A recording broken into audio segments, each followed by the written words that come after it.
Welcome. And then I'm gonna do like this. And now, if you're watching the stream, you should be here. I'm watching. I have the stream up. You should be here. And we should be here. Yeah. It takes a long time to get from Finland to New York. Hey, I see me. All right. I'm gonna remove these logos here, like so. All right. So welcome to the stream. Mostly we have Finnish viewers here, but they of course know English. Like 95% of Finnish people know English, so we can talk anything we like. So welcome to the stream, Bill. First off, thank you for joining us. Like in this short notice, I'm very sorry that I gave you the wrong time for this interview. It was like a week next week. Saturday, yeah. So this is like I was wondering if you ever gonna join our interview, and we were the ones that gave you the wrong time. So this is no Bill. Problem. This is Bill Winters, aka Amiga Bill from Twitch. He doesn't have a big channel in Twitch. But because my brother and I am very fond to Amiga, and we are like grown up with that computer, and so are you, maybe even more so than we are. So that's why, as we hosted each other, talked about a little bit on Discord, I'm now interviewing you of Amiga times, and welcome to the channel Retro Time, and you know a little bit more than us about maybe the times when Amiga was in, and that's what we're going to talk about today. But first off, can you introduce us to our stream? And of course, here is my brother Mika. Hello. And I'm Jukka, and this is Bill.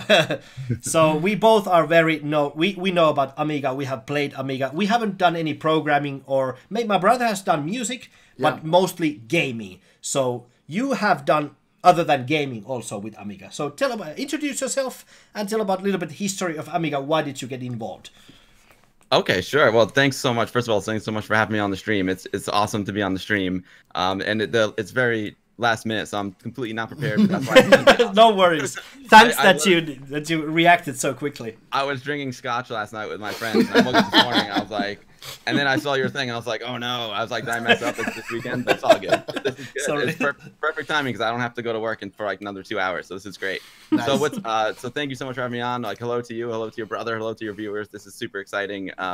So my history is it's very long, so I'll try and keep it short. But my Amiga history is very simple. Back in 1985, when the Amiga 1000 came out, it was just like 85. The graphics on it were 85. Just amazing. Mind-blowing. Yeah, 85, and was just like so far ahead of its time. But the Amiga 1000 was very expensive, and my dad is a school teacher, so it was hard to afford such a nice computer. But then 2 years later, in 1987, the Amiga 500 came out, and Commodore figured out a way to make a more inexpensive Amiga. So they really like gave it all the features of the 1000 and more, and then made the price much better. So my dad bought me the Amiga 500, and I was like super lucky in that. Like that changed everything. Wow. And the reason why, it was amazing. And of course, like the first thing that drew me into Amiga was the games, because it was like arcade quality graphics, and the graphics were just amazing. But the other thing that brought me in is because I'm also I'm an artist, right? Right now I'm a cinematographer. I'll get to that, but I always loved doing video and photography.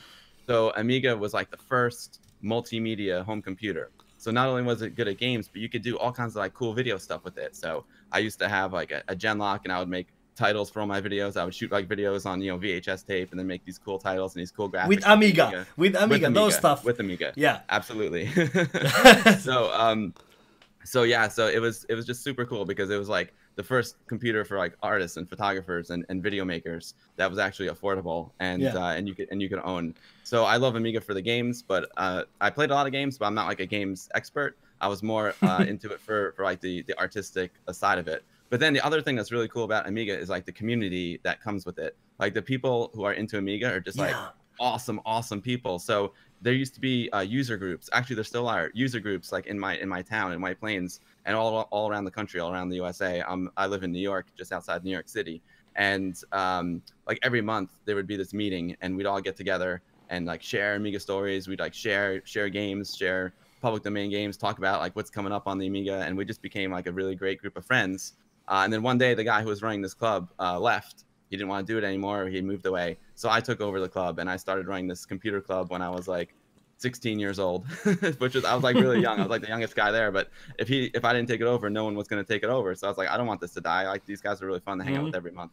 So I took over the club. We became an official Commodore user group, and believe it or not, like, we still meet on the first Thursday of every month. Like, to this really? Yeah. Wow.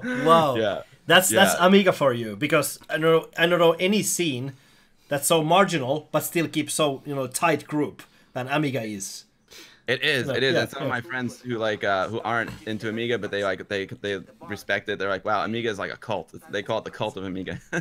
Yeah. But it really is. It's like a super passionate group of people, and so like, I met some of my best friends through this Amiga club, and then when I started discovering like YouTube and online became more popular, and like Facebook, I started to my buddy Anthony and I we used to make Amiga videos like all the time on our VHS. And then we were like, hey, when we have a user group meeting coming up, not everyone can make it, so let's make a video about like what we're gonna do at the meeting, and then put it on YouTube so people who couldn't come to the meeting could see it. So we did that, and then all of a sudden we're like, hey, this is pretty cool. Like all of a sudden, all these new people from like around the world started to watch it, and we're like, let's just start, make a little YouTube channel, because we're always we're big YouTube fans, and we love podcasts. So like, this is so cool that we can like have some fun on YouTube and make this little podcast. So we made a YouTube channel called The Guru Meditation, and that was like I know that our channel. Main focus. Yeah, that was like our main focus. Yeah. So we made Guru Meditation, and through that we've met like so many Amiga users around the world, and I've made like so many new friends, and I've gone to like Amiga parties in Poland. It's amazing. I've new friends here in the States. I've like flown down to Georgia for the Vintage Computer Festival Southeast guys. So I've met like all these incredible friends. Amiga is not dead. It's not dead. It's not dead. Yeah. Not dead at all. Everyone says, Commodore is dead, Amiga is alive and well. Well, that's true. Did Commodore did buy Amiga? It was originally other group. Wasn't correct? Correct. Yeah. It was originally like Jay Miner and a bunch of guys. They out in California. They originally made Amiga, and they started out making like the joypad. It was like this cool like flat surface that you could try and stand on and balance yourself on. They also made like a joystick, and they made these little peripherals, and then they came out with Amiga, and then Commodore bought Amiga. Yeah, but my brother has a kind of a, if you will, we're gonna tell us our backstory of how did we get the Amiga. So please, Mika, go on. Sure. It was year 1988, so we got our own computer like year after you got your first Amiga. And I remember that here in Finland we had a lot of young kids that got the Amiga also, because it was I don't know what happened in the States. How old were you when you got your first Amiga? Were you like 12? 12. Okay. Yeah. So we were like same. I'm born in 1976, so you're 75. I think yes, so. Yep. Yeah. You're two the same age. Yeah. And I'm a little bit younger. I'm 84. So you're the old guys here. Yeah, and I have to ask you. Because one thing that comes into my mind about Amiga days is like when we were at school, and we wanted the new games, and the piratism was really bad at that time. Because the games were actually really expensive if you bought original games, and I remember that we used to carry a bunch of discs along with us when we were at school, and we exchanged them. It was like prison money, like cigarettes or something like that. You got some new game, and I got some game that you wanted, so we exchanged them. We had a super light copy program. Was it light? Xcopy. Xcopy. White Lightning was the best because it copied with all the errors. Because the cracks. The cracks. Because the Xcopy was like it tried to fix them. And then after that, the games didn't work. in back in the days, did you have similar times there that you exchanged games and you know? Was it totally legit? Yeah. Did you buy all the original games, or what happened at that time? It was, yeah, for sure. It was the same thing. It's almost like trading baseball cards, Yeah, trading games. yeah. Yeah. Amiga games, yeah. It was, yeah, it's funny because the copying games and piracy was like a big part of Amiga culture, and we did that as well. We did that, but the thing is, we did that, but at our meetings we tried not to do it too much because we met in a computer store.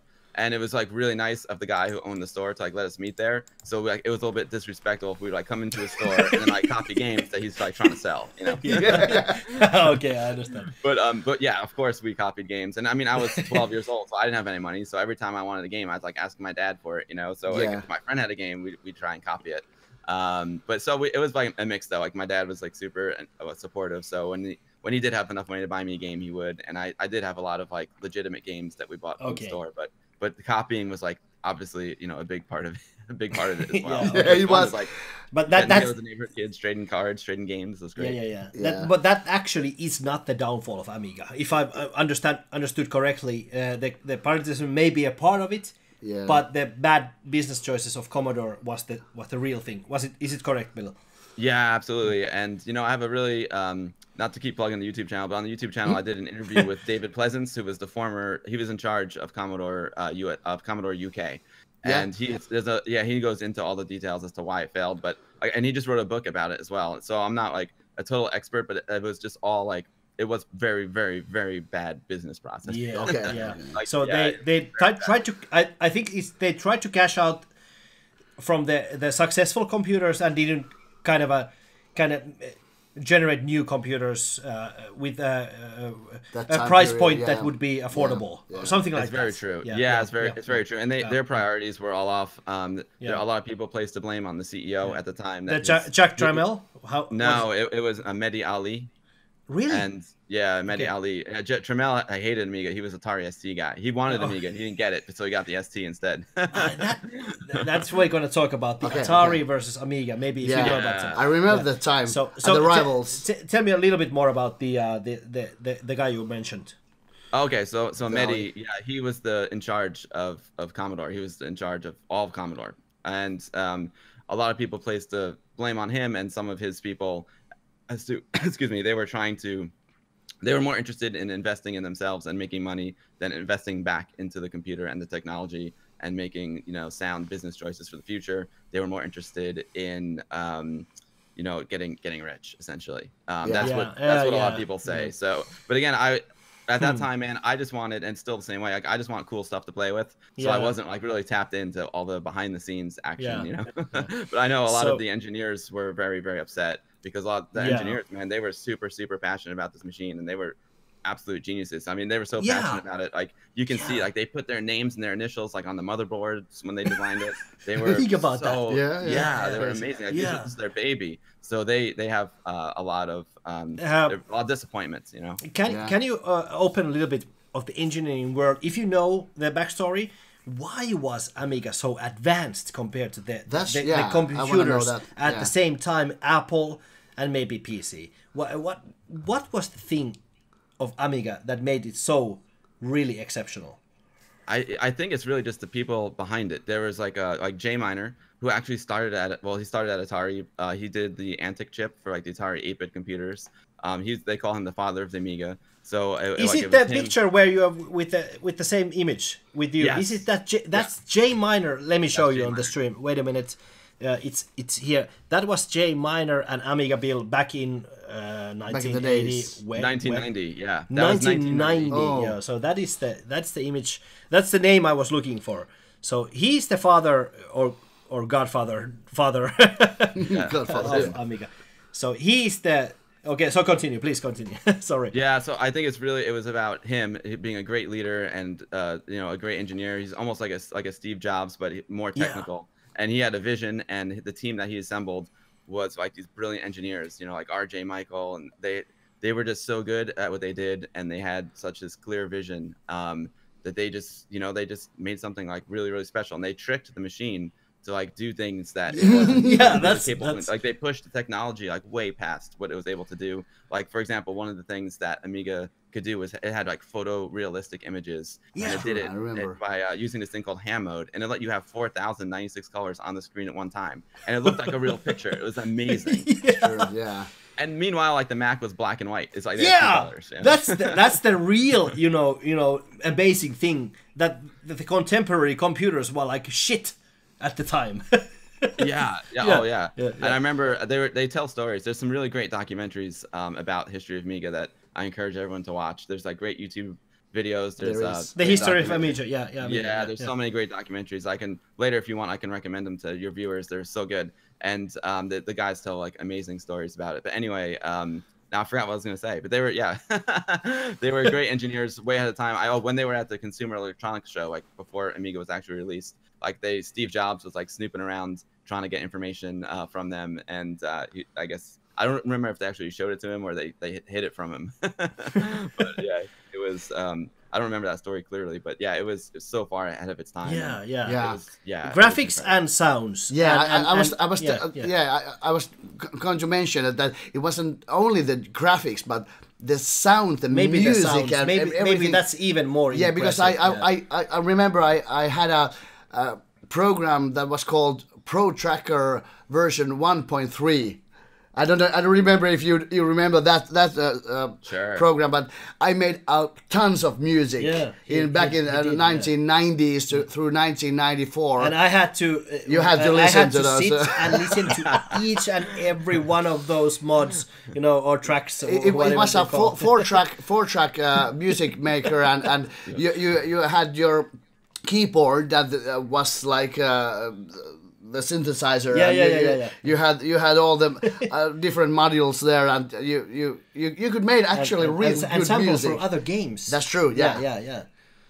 That's the mods are incredible, and they're still popular to this day. Like when I go to like Amiga parties, there's always people making new music for the Amiga using Pro Tracker. Yeah, I have to ask you. You had your Amiga parties and stuff like that. I remember that back in the days, we had demos. And I remember particularly Swedish couple, two guys, they were called Mahoney and Cactus. I don't remember if you remember those names, but they did tons of beautiful music and so cool different demos that you could do graphics and stuff that you swinging heads and the cursors that started to float there. It was amazing. And back in the days that no one PC was doing the peep sound. I know the speaker sounds. Yeah, it's funny because that's a whole nother area of Amiga and computers is the whole demo scene, right? And the demo scene is incredible. Interestingly enough, like the demo scene is huge. It was huge, still is huge in Europe. It didn't catch on in the States as much. Like I love the demos, and I'm like very much into it now. But like in Europe, you guys have demo scene parties like all over the place, man. Like That's true. Poland's got them, Germany's got the biggest one called Revision, and these are amazing parties. And these demos are just so mind-boggling because to me, it's like music, art and science coming together, making something incredible. You have these brilliant programmers, like these guys who are so smart and can make the machine do things that they never imagined it did. And then you have like these amazing like artists who make beautiful visuals, and you have these amazing musicians who make this amazing music, and with the 4 tracks and with the memory and with all the you can't the things you can work with is so little compared to now. And still they can do things. Even the games, if you think about it, the memory was so limited that the games were, I think, so innovative. Like you had just the capacity was so small that the games had to be really playable and innovative.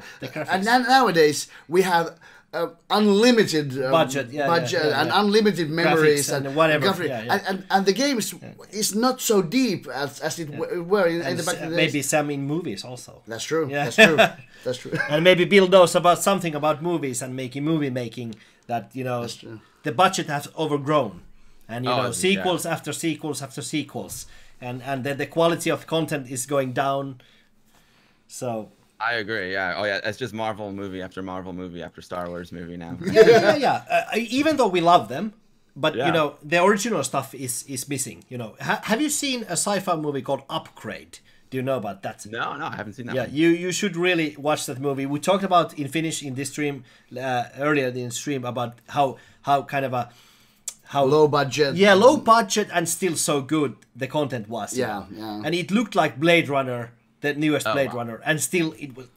The budget was like maybe 10th of the budget of. So that was the Amiga ways. You remember, Bill, the first games, kind of crappy, maybe in Amiga, kind of crappy, and later maybe 1994, 1993, the latest games, Super Frog, whatever, and they was like, is this the same computer? The Big Bad Brothers made huge arcade games, and now we can just design a new graphics card. Sierra was doing a really good games back in the days, and there were a lot of Mika, you wanted to talk about a little bit, if Bill knows about it, something about the war against between Atari. Atari, the rivals. Was it? Yeah, I think there was in Finland also. I remember one guy had Atari ST, and 10 of other people had Amiga 500, and there was. I think there was something that Atari had some game that Amiga didn't have. Yeah. And there was also the graphics that they were quite similar. Yeah, but a little different. Still even though there were games that came to Amiga first and then to Atari or vice versa. Yeah. But I think Amiga won that battle. Yeah, I don't know. Let's hear about Atari. Yeah. You know, it's funny because the Atari versus Amiga battle is like super intense, and like even to this day, it's kind of crazy. Like people, like the Atari people and the Amiga people, are like my machine. Okay. But the it's now I just joke about it because I never had an ST, so it's strange. Like here, like in my little circle, it wasn't. The Atari Amiga thing wasn't really that big of a deal because it's like we met in a Commodore store. There weren't any Atari stores around. I didn't know any Atari. Okay. So it's just like whatever, like Atari, cool. But the whole thing was the machine. It all goes back to like Jack Tramiel and how much like he wanted Amiga and like didn't get it, and then he like made the Atari ST to compete with it. So it all started with that. And then the thing that was really interesting because you were talking about games and music. The Atari ST came with a MIDI port, and that was the big advantage that it That's had. true. That's a little bit different music. Yeah.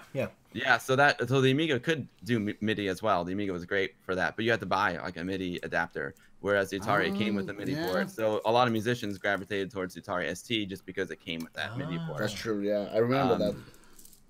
So that was part of it, and then I think the rest was just like, oh, my computer is better than yours. Of course. World evolved, but it's all silly because the father of the Amiga, like I said, Jay Miner, started at Atari, and then even after Commodore failed, like R.J. Michael and Dave Needle, two of the original engineers, they went on and made the Atari Lynx. So they're all, it's all connected, and all these guys are all connected. It was just more of like a battle between the users, I guess, so to speak. But also Jack Tramiel, like he hated Amiga. So I guess it all kind of started with that too. So about the you probably have read Steve Jobs' biography, maybe that's the huge book. Say again, sorry. Yeah. Have you read about Steve Jobs' biography? The Steve Jobs book. Yeah, No, I haven't read it. Okay, so anyhow, I watched the movie. Okay, the point being that, but at the same time they kind of talked about Apple being the first computer and doing stuff first. Amiga did it first. Is it true or not? Did Amiga truly do first the graphical GUI or something like that? Oh no, I think the first GUI was like I forgot who made the first GUI. Was it Xerox made the first GUI? Yeah, Xerox. And Steve Jobs bought it from them. So yeah, okay. None of the above. They all stole Okay. So, but did Amiga was Amiga like a more advanced computer at the time compared to Apple One? Apple II? So much more advanced, and it came with better specs. It came with it could do preemptive multitasking, like real multitasking, so you could run multiple programs at one time. Yeah. You could like take we have one program, you could like drag it down and you could have two windows open with two different programs, or you could just switch between the windows. It was before Windows. Way before Windows. Yeah, it was amazing. It was true multitasking. Yeah. So there was a lot of things it did that were so far. And that is not talk. I think there is not even one mention of Amiga. Maybe one mention of Amiga in the Steve Jobs biography. One mention, maybe one or maybe zero. So why is that, Bill? That Amiga never hit the mainstream in a way that it's talked about nowadays. Well, it's funny. My friend Trevor Dickinson, who's a huge Amiga fan, he makes the new Amiga, the X5000. He always says history is written by the winners, right? So that's true. So that is true. That is true. So Apple won big time. So of course they don't talk about Amiga much. But why wasn't Amiga as popular? I think Amiga didn't really have. They didn't know their identity here in the United States. Here everyone had a PC at work. So when you bought a computer for your home, you would buy a PC because that's what you had at work. That's what you knew, And this is also because Amiga was so far ahead of its time with like the whole multimedia aspect of it. People like multimedia hadn't even been invented yet. People didn't really know like what multimedia was. Yeah. And Apple was, though Steve Jobs is absolutely brilliant. I mean, I've so much respect for him. Like he was really smart. Like he got into schools. He gave like major discounts to schools, and he got the Apples and the Macintoshes into schools. So he's like, we'll start them young. If we get these kids to fall in love with our computer, then they'll stick with it when they get older in the future. He also, Apple really focused on like desktop publishing, and making like newsletters, and so they were a lot more focused. Where Commodore kind of lost their way. They didn't know what they were. Are they a games computer? Are they a multimedia computer? That's true. They didn't really have like a solid identity, Yeah. One more question about why Amiga came the gaming platform. What was the thing made Amiga a gaming platform? Because Apple didn't. Maybe PC has a little bit, consoles another bit. But why was Amiga so really popular that indie game developers made their own games, and we all know and love those games at this for this day? So what was the thing of Amiga made the game platform? I think it was the Amiga 500 because the Amiga 500 is known as like the games Amiga, and that was affordable.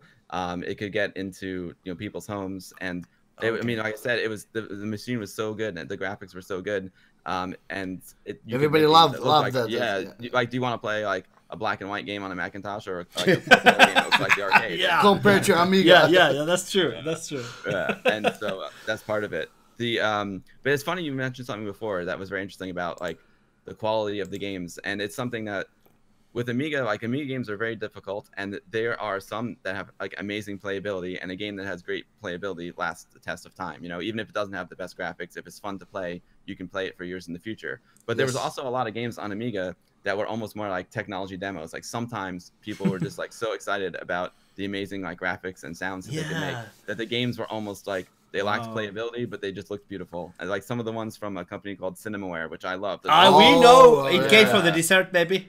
Yeah, desert. Yeah. Some of them were great, and some of them were really just almost like demos. That's true. Wings was actually a good game, but it came from the desert. Okay, now we have to change to games. Jukka, I gotta say, it came from the desert. It's coming for a movie. It's already been released. It's a crappy movie, but I didn't see it. I know. I want to see it. I didn't see it, but I know there's a movie about it. I heard it's crappy. It's B class. But anyway, about the games. Even though you said you're not a games professional, but I think you know a lot of games. So what were the games like? Your favorite. Your favorite. That's games. the question. I gotta know. From different eras, maybe. Yeah. The first one's the mid game and the late game. The early games, man. I played Defender of the Crown. That was just it was it's talking about Cinemaware. That one comes up. I love a lot of sports games. Sticking with Cinemaware, I love TV sports football because that was a big football thing. I remember that. Yeah. I love that one. But some of my all times that I still play are Lemmings. I love Lemmings. That's a game.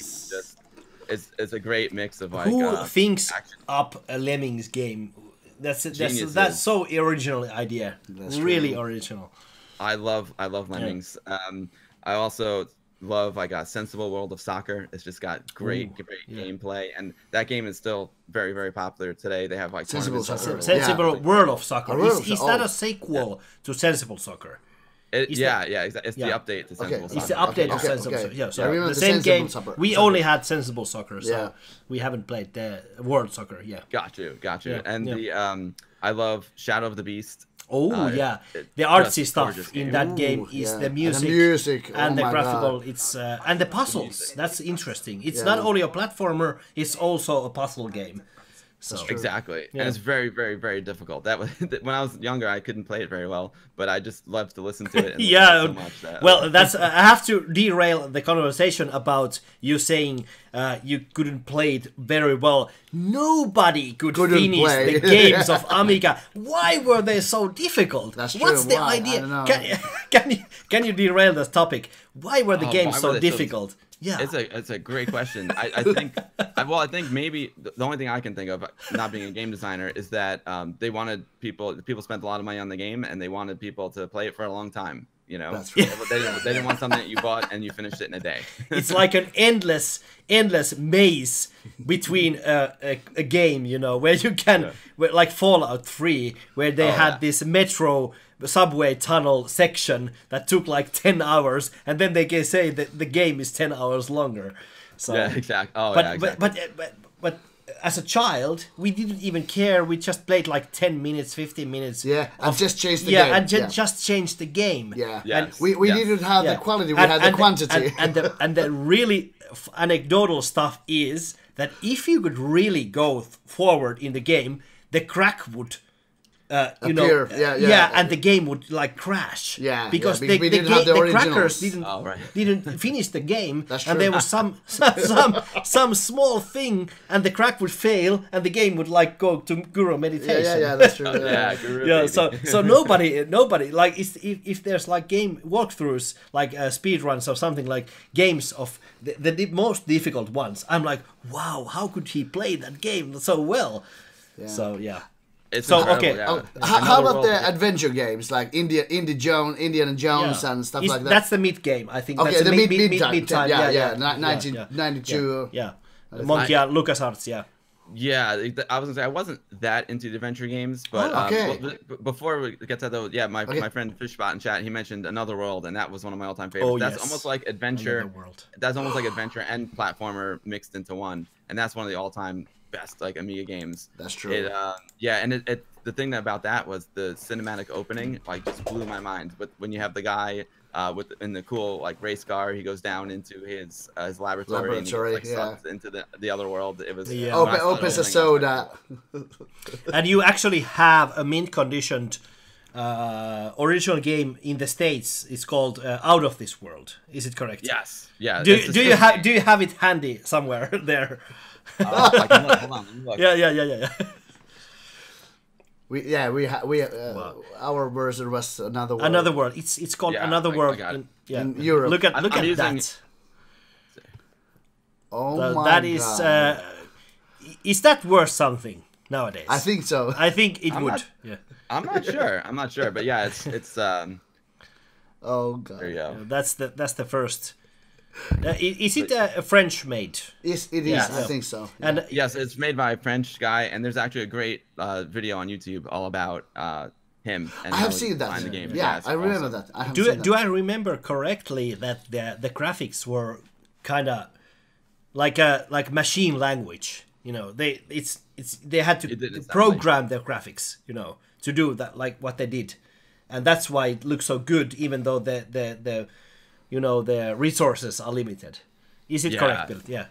It may be correct. I think so, but I'm not 100% sure about that. I remember if I remember correctly, I might be slightly wrong, but because it isn't like a video, it isn't bitmaps. It's like vector graphics or assembly language or something like that, and they just programmed it, took the weapon from the ground, and that's why it looks so good, because they like programmed how the graphic would, like a demo scene.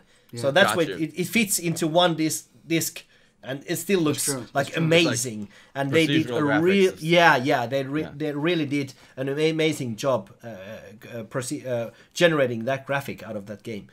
I think I should watch the documentary again. Yeah, it's like you said, it's probably the most amazing game in Amiga. Yeah, At the time, atmosphere and the story that it wasn't too difficult to play. You could finish it like a couple of hours, but it was still like it hooked you up, and the graphics and everything you haven't ever seen. And if you compare to that game, to for example like Limbo or Inside, these new, so it has very much of the same elements. You have the trial and death scene. It's not trial error and trial and error. It's trial and death. And Limbo has like kind of loaned the idea from that game, and comparing to the other games at the time, it's like way ahead of its time. I think what legacy we have from Amiga 500 at the games section. There's a lot of ideas that comes up to today's at the games. Like Bill, there really should be a good Amiga documentary about the games and the computer. There's always the documentary about the computer and. We all know about the computer and the scene, but I'd really like a documentary about the games, about how they really have evolved. Like, think about DICE, Digital Illusions, the maker of Battlefield. That's true. Yeah, like they made the pinball games. Yeah, and how many other people from current game scene are from Amiga scene? We don't even know. Where are the two guys from who made the game like Ports of Call? Where the two German dudes, and where are these people? That's true. I would really like to have a documentary where they would bring up all the people. Like maybe you. Yeah, it was a worldwide. Europeans were making games, and in the States they were making games. And it was a really actually a competition that which one made the best games. There was the British. What was the British? Was it Ocean? The British company. Ocean. Oh, amazing. Yeah. And there's a lot of. Who made the Ultima games? Sierra. I think it's no, Ultima. It was like a medieval time game. Here, listen. What did Bill say? What did you say? I was gonna say I think one of the people who's really cool is Housemark, right? Because they Housemark, Housemark, I love Housemark's games. I love Next Machina, and they all started out with on the Amiga with Stardust and Super Stardust. Yeah, that's a Finnish company, Housemark. Yeah, they're from Finland. Yeah, Stardust. That's a famous game. So going back to the topic. So we are in Another World. That's your favorite game. What then? The late game, maybe. Another World, Lemmings. Yeah, those are my all-time favorites. I Speedball. I love Speedball. Yeah. Speedball 1 and 2. Bitmap Brothers. Yeah. I love Speedball. So a newer Amiga game that here's an amazing thing. People are still making Amiga games. Really? Yeah. There's new Amiga games coming out. I know it's not quite as active as like the Commodore 64 scene, but there's people making new Amiga games. A great new Amiga game just came out called Worthy. Some of my friends made it. Worthy. It's absolutely amazing. It reminds me a lot of Lemmings, and it's got even has like the graphics are very Lemmings-like, and it's a single screen game, and it has lots of cool puzzles. So it's awesome that they make it. But like towards the end of Amiga, man, what are my favorite ones? It's hard to say. Most of like the classic Amiga games, in my opinion, are based back on like the Amiga 500. Like that's where all the like the really classics classics happened. Cannon Fodder is incredible. The later Amiga games, let's see what was good. It's funny, like when like in 1993, 1994, I wasn't playing as many games. I was more into the graphics at that point. But like, later Amiga games, you mentioned Super Frog, which some people like, some people don't. It's funny because Amiga came out with these AGA graphics, advanced graphics, architecture, and some people felt like it was a really awesome jump forward, but a lot of people felt it was a little bit too late, and that was kind of like the beginning of the end of the Amiga. So there's a lot of AGA games that were ported over, but I didn't really get that into those. I didn't get an Amiga 1200, which did AGA until like much later. So I'm more of like a classic Amiga game guy. We too. We had like over 500 games. 500, maybe something like that. Wow. Yeah. So most of them pirated, of course. Yeah, but we had some legit versions like Space Quest 4 and Rise of the Dragon And we are really into adventure games, my brother and I. And Yeah. you are not so much, but like, it's not like I still play adventure games in my stream, like old LucasArts games, Monkey Island 1 and 2, The Dig, whatever. Those are PC versions, of course, but there's still a couple of legendary. I think Monkey Island 2 was voted the best game of all time, and the Amiga version, Monkey Island 2. The music and everything. Amazing. Oh my god. The humor in there. So the writing is so good. And I played. Yeah, recently I played Thimbleweed Park. You know the new Ron Gilbert movie. Yeah, I know that. Yeah, Maybe Mika doesn't. great. It's like Monkey Island. Oh, the same graphics, liked, 2D graphics. Adventure games. You know, I did like the Sierra. I did like Sierra games. I did like King's Quest and Space Quest. Yeah, of course, I like of course. those a lot. And Larry. Larry, of course. Oh, Larry. Yeah. So, well, maybe talk about a little bit Sierra. Do you know anything about the downfall of Sierra? It was a huge company, Sierra Online. So why did they go to bankrupt? I don't know enough about it to speak intelligently about that. Yeah. So it was a huge company, 1,000 workers, 1,000 programmers and graphic designers, and still they went. And we remember those games when CD-ROM came. Yeah, and I remember. And I'll talk about a little bit of the multimedia games, of the cutscenes. I remember those. Yeah. Were you into that? Did you make anything? Were you into that business at the time to make some multimedia games with the CD-ROM? Because now you could talk a little bit about your current job. Cool. Yeah, no, I mean, I was still too young at the time when Okay. a lot of those CD-ROM games coming out. I was still like in high school, and that was towards the end of high school, early college, and that was really like the end of Amiga. That was really when I kind of switched over to PC because there was the full motion video games for Amiga there weren't many, and then all the good stuff like Urban Runner or something. Urban Runner was a I Sierra. remember that. Yeah, Sierra. Yeah. Those are the a lot of multimedia. under-killing mode. That wasn't Sierra, yeah. but still, the CD-ROM scene was big at the time. It was it was big, Yeah. but it was more at PC, not so much on those full motion video games were really not an Amiga thing. But yeah, so I mean, because I was using Amiga and I used to make videos, and my dad teaches television production, and I was that all kind of led to my career. Like once I left high school, I was like, I thought I was gonna go into computers, but then I was just like, man, I don't want to study this. I don't want a real job. Like I want to I don't want to study. I don't know. I was like, you know what do I love? I was like, wow, there's like movies and there's like people in the credits, and they can actually like make a living doing this. Yeah. And I'm like if I can go to school and I could study like business, or I could like study movies, like there's something called film school. I'm like, that's what I want to do. At the very least, I can enjoy myself. I can relate to that. Yeah, so I put together a photography portfolio, and I sent it to a few of the film schools in the United States, and I got into NYU, which is one of the best, and it's here in New York. So I, Martin Scorsese and like Spike Lee and all those guys went there. So I got in, and it was like a huge opportunity for me. I'm like super lucky that I got into that school. I went to NYU Film School, and then I never really was interested in being a director. Like most of the people who went there wanted to be directors. I was just interested in the cinematography part of it. So I just shot like everyone's movies for them. And then after school, after we graduated, like my friends started getting jobs in the film business, and they needed cinematographers, so they started hiring me. And then one of them got a job producing a show for ESPN. It was like one of the first shows that used digital video cameras, like the mini DV cameras. And it was the first, as far as I know, it was the first national show that was edited all with Final Cut Pro.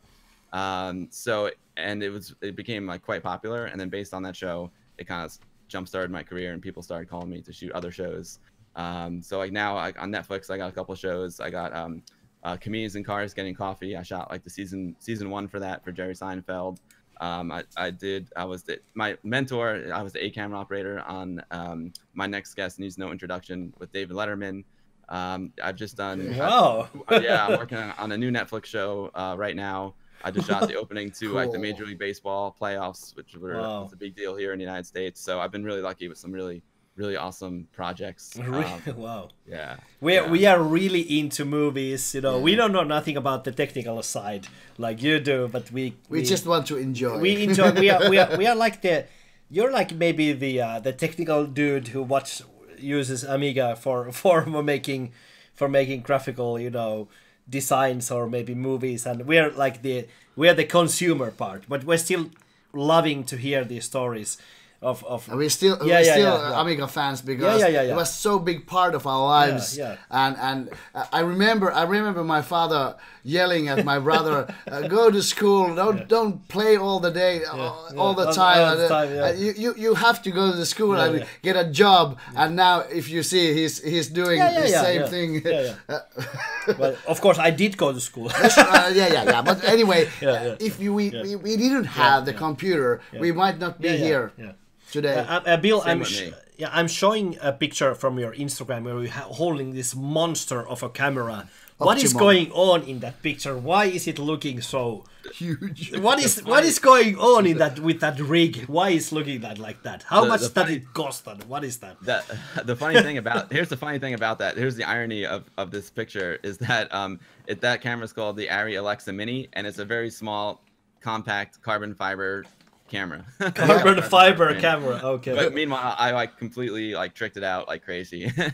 So it's just you know, it all comes down to having the right tool for the job. In this job, there were times when I needed the camera to be very small. So that camera gave me the ability to make the camera really small, and I could just run around with it on a gimbal, which stabilizes the camera. Okay, but in this case, this is just like a traditional setup, traditional filmmaking setup. So I'm on a dolly, which is like a little cart. It's like a little. It's like a thing with two wheels that I can sit on, and they can push me around to make the camera stable, and it's got a hydraulic lift on it, so you don't have to physically lift the camera up and down. You can just turn the knob, and then going up, there's something called a tango head. So if the camera's not level, I can just turn the little knob and it tilts the camera. Okay. And then the lens, there's a very big lens on it, and then it's an Angenu Optimo. It's a French lens. It's a really beautiful lens. And then you know, when we're shooting this, there's a lot of people that need to see it. So there's a video transmitter on there that transmits the video to monitors all over the set. So the director can see it, the producer can see it. And then there's a wireless control, so my assistant can can do the focus for me because I don't actually focus the camera. Really? Yeah. You don't focus? Okay. No. He has he's got a special device that he's got a knob that's calibrated to the lens, and depending on how close or far someone is, you can turn the knob and it'll it'll do the iris. You can do the zoom. I'm holding a zoom control in my right hand there, and then there's batteries on the camera. There's a monitor. He just zooms and somebody else focuses. That's exactly. Crazy, man. That's crazy. You need a couple guys to use that camera. But you know, wow. Have you ever filmed with older technique? You know, where you have to really know about how to shoot. Absolutely, and that's the great thing. I'm about being my age. I was old enough to grow up to learn how to shoot on film. So when I was in film school, we actually shot on film, and it's a lot harder because you can't see what you're getting, right? So you have to think about what you're getting, and you have to learn how to use a light meter, and you have to understand. If I set the lens to this iris, it's going to be too bright or too dark, and you have to. You cannot see the preview. You cannot see anything. Think about that. And have you noticed when they remastered old movies, let's say Shining, maybe from back in the days, and maybe not that movie, but any movie from that era, and they have brought it to Blu-ray or something like that. I can see that at some shots the image is not focused. Was that an issue back then that they really couldn't see from the port or where did they look at the preview that it's not focused? Yeah, there's two things there. First of all, when you take these older movies and turn them into high definition, all of a sudden you're seeing them in a resolution that's so much greater than they had back then. So back then, even if it was a little bit out of focus, you couldn't really tell, right? Because you're looking at it in standard definition. It was fine. But also, you're 100% right. The camera assistant back then, the guy who was pulling the focus, he could not see what you were shooting. So everything was all based on distance. So he would look and see, okay, this person. It was 10 feet away. I have to set the lens to 10 feet, and then they move to 12 feet away. He's got to move it to 12 feet away. That's what I thought. And talking about that, was the skill of the cameraman really a high skill, a big thing? It was an issue. Compared to now, where you can take a red camera, pay $20,000, and you get a good camera. And it's plug and play. Is it like that? So. Yeah, well, the cameras these days are just amazing. Back then it cost a lot of money, and film wasn't as accessible. You couldn't just get you couldn't just go shoot if you wanted to. If you had a passion for it, you needed some sort of connection. You know, you need some sort of connections at a business, or you need a lot of money. But nowadays, like, it's so accessible. Like, you can make great images with very inexpensive cameras. You can make great movies like with a freaking phone. It's unbelievable. Yeah, that's true. That is true. You know, look what you guys are doing, man. Like, what we're doing here. Like right now, I'm sitting in my little office and like we're broadcasting to the world. Like, I can't, like, literally, this stuff blows my mind, and we're so lucky to have this.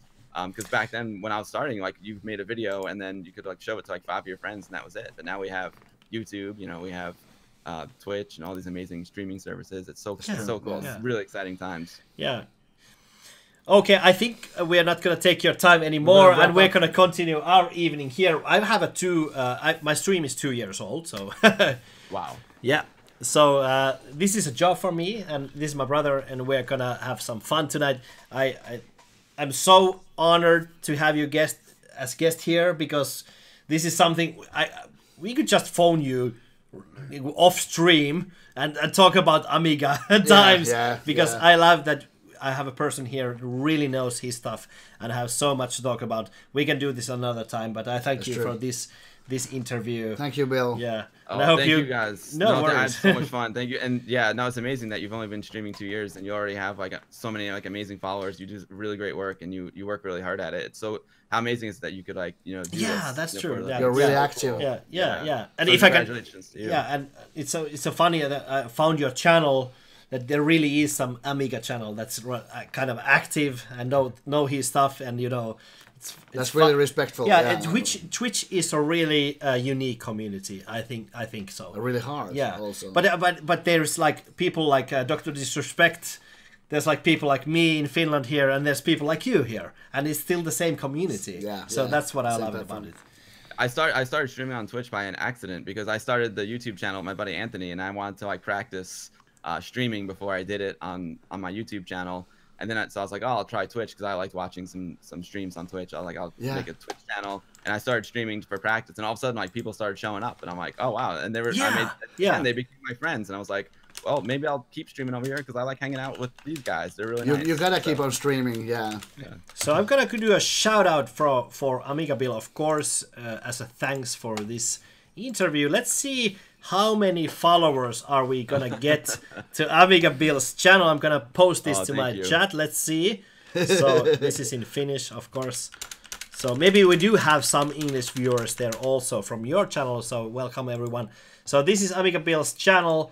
It's Amiga Bill, and click that link and follow the channel. I don't know if you have alerts on your side.